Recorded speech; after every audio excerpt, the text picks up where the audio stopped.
Niagara Falls is on the northern border of New York State, on the territory of the Great Lakes, northeast of Washington and New York City. Niagara isn't the biggest, but probably the best-known waterfall in the world. Human hands tamed the rumbling natural miracle near the national border separating the USA and Canada. The waterfall that is between Lake Ontario and Lake Erie is one of the most admired sights in North America. In 1885, the surroundings were declared a national park and nature reserve.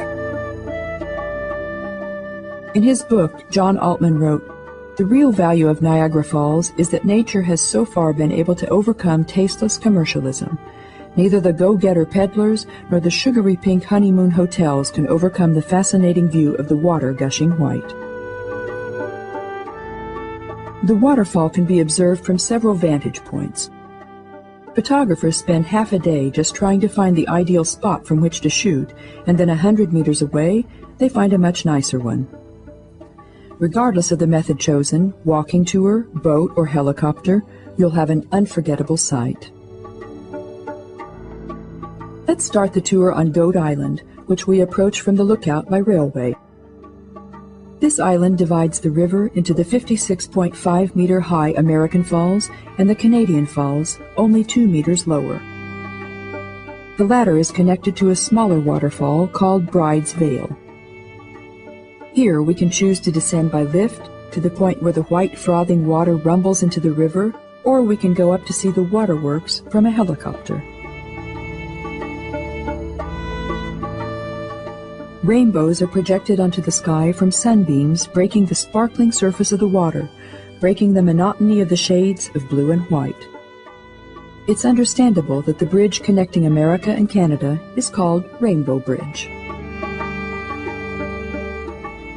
Those who participate in the walking tour get protective coats, but even these don't guarantee totally you won't get wet. On the cable railway, however, we rise above the waterfall. The raft tours are adventurous and wet, but we can also choose pleasure boats. Their strong-powered engines fight against the huge deluge and take their passengers to the middle of Horseshoe Falls. From here, Niagara can be seen almost from inside. The surroundings are full of vantage points, terraces, and towers. Many say that from the Canadian side, the view is nicer. After the waterfall, the Niagara runs continuously through a mountain gorge, which is 11 kilometers in length and nearly 100 meters deep.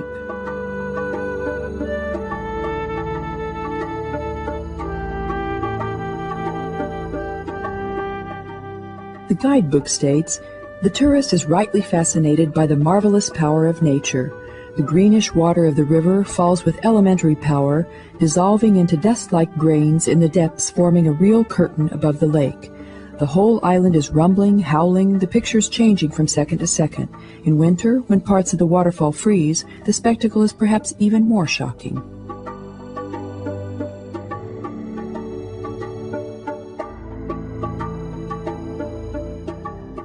During the night, the Horseshoe Falls glitter in colored lights, which is equivalent to the light of 4,000 million candles, and this is no exaggeration.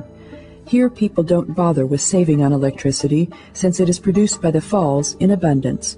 The United States receives 2 million kilowatts, and Canada gets 1.8 million kilowatts energy from the Niagara.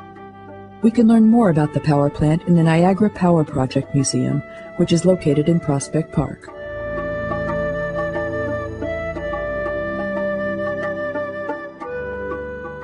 The surroundings of the Great Lakes are known from James Fenimore Cooper's stories about Indians.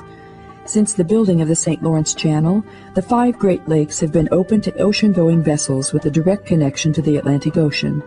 The Welland Canal bypasses Niagara Falls, and the Erie Canal that connects the lakes with the Hudson River both provide the opportunity for pleasure boating between the Appalachians and the Atlantic coast. Thousand Islands are the holiday paradise of the Great Lakes area, where pleasant holiday resorts like Clayton or Alexandria Bay offer ample opportunity for boating, fishing, and swimming.